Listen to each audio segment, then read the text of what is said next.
Hello and welcome to NVTV. Today we're joined on the agenda by Peter Morris from Real Fathers from Justice. Peter, you're very welcome to the studio. Thanks, Don. I'm glad we can be here. So Peter, can you tell our viewers, firstly, how did you get involved in the organisation Real Fathers from Justice? Real Fathers for Justice were formed in June 2002. They broke away from the Fathers for Justice, where 35 leading members of Fathers for Justice voted a no confidence in the leadership at the time of Fathers for Justice. They broke away and formed the Real Fathers for Justice. The Real Fathers for Justice are accountable to all the membership. It's got a management structure and it's also a limited company. I got involved. I've got a girl who's in England who's 7.5 years old, and I've not seen her for the last 7 years. Since moving from Scotland to Northern Ireland 7 years ago, after I lost contact with my daughter, I went on the internet just looking around the politicians and fathers' rights groups and things like that, and that's where I became involved in the Real Fathers for Justice, which is the most proactive fathers group there is at the moment in the United Kingdom.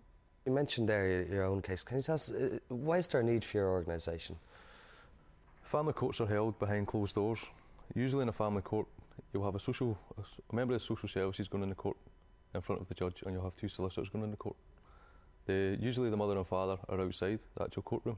Anything that's said in that court is kept within that court and is not made out in the public domain. The reason we're here, there are guys out there who don't want to see their kids, but then there's thousands upon thousands of fathers, grandfathers, aunts, uncles, members of the extended family of a father who want to see their kids, but the government at the moment are preventing us from doing so.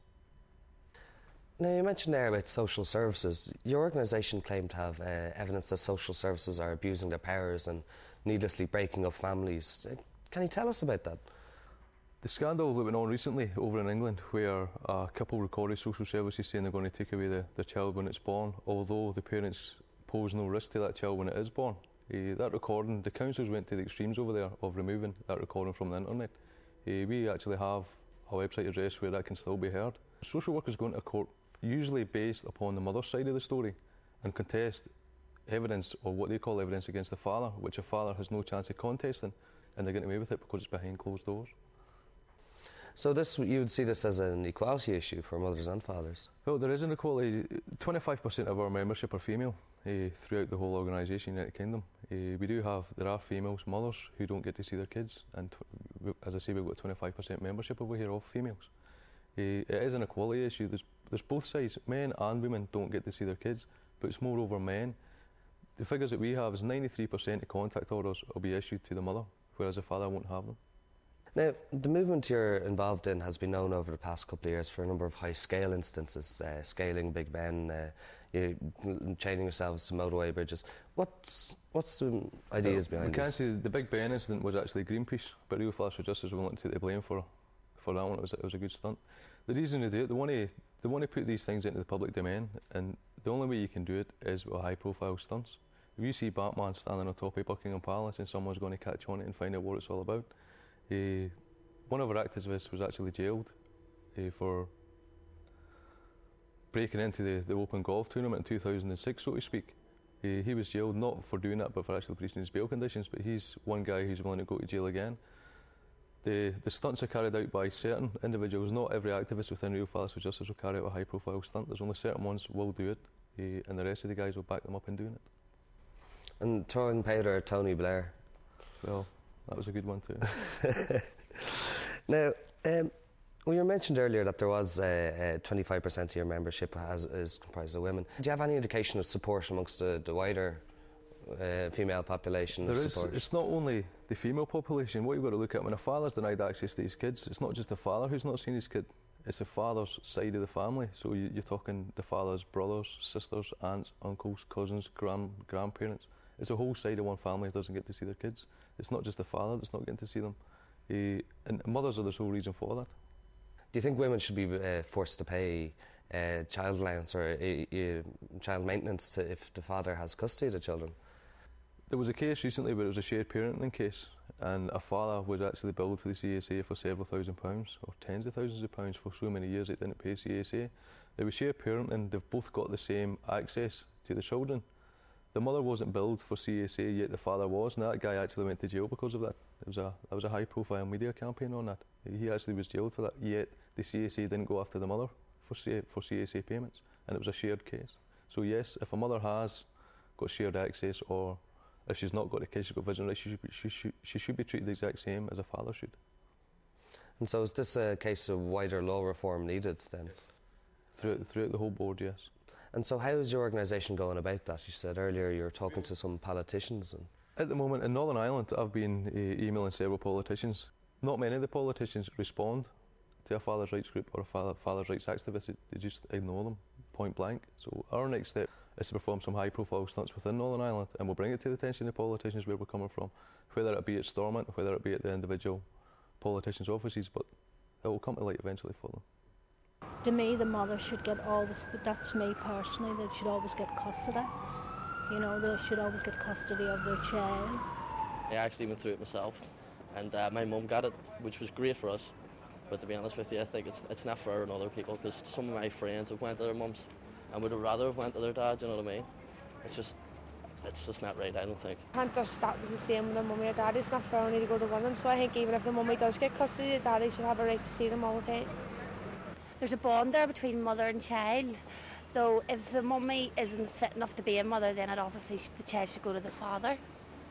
The mother, in this case, gets the custody of the children. I think that they should always sit down before, while she's got the custody of the children, to actually say to the father, look, you can come this time, or you can come maybe once a week, or the weekend you can have them, or, do you know what I mean? You could always sort it out between, because if you can't do that, then there's no hope for the future, do you know what I mean? If you can't sort it out in the courts itself. I think they should be with their mother, because a father's important too, but a mother's the main priority in the home and looking after the children, and I really do think that they should. A mother's the one that, you know, a child goes to. They would maybe go to their daddy too, but I mean, the mother's the main person in the home that's always there, so I do think that's really all. I do think she's the main person, you know, the main priority. Mummies have more, like, they know how to look after kids better, but there's some wee lads out there who don't want to see their kids, and there's people out there who do want to see their kids, their mummies don't let them see them. But I don't think they should go to the mummy. I think it's just whoever is better to look after them, like whoever looks after the child more, who the child wants to be with, or they could wait to a certain age to see who they want to be with instead of just picking it for them.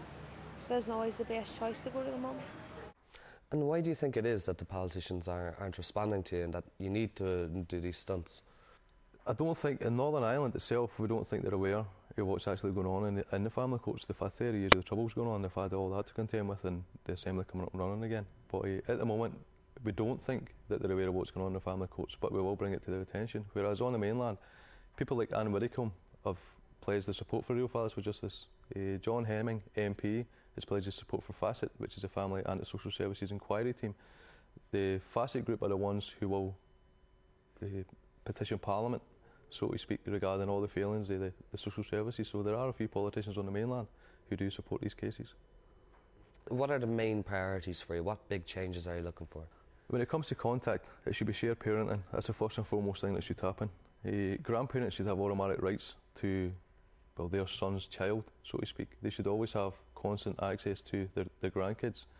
Where a mother breaches a contact order, which is happening all the time, they should be actually punished by the court for breaching a contact order. If a guy's made to see his kids on a Monday, Wednesday and a Friday, and a woman comes up with an excuse saying you can't, and persistently does that, then she's in breach of a court-sanctioned order. But the courts do not go on top of it and punish that female for it. It's something they have to do. If it was a man doing likewise, he would be punished for it. What does your organisation do on a day-to-day basis? On a day-to-day basis, most of us, like myself, we're all working class guys. I work in a full-time job out with this. There's a management team sitting behind Real Fathers for Justice who are on the website. They plan the high-profile stunts. They correspond on a daily basis with the members who do the high-profile stunts. They run our forums online. Myself, when I'm not in work, I'm usually at home. I'm the outside group coordinator for Real Fathers for Justice. I coordinate all other groups alongside Real Fathers for Justice to try and bring them all on board to make us all one bigger group, so to speak, one bigger voice. And the normal activists, on a day-to-day basis, they can go out leaflet in the high street, they can stand outside the courts and give out leaflets, sending petitions to the MPs or sending letters to the media and things. So that's what happens on a day-to-day basis. And roughly, I mean, approximately how many members do your organisation? How big or where? Thousands.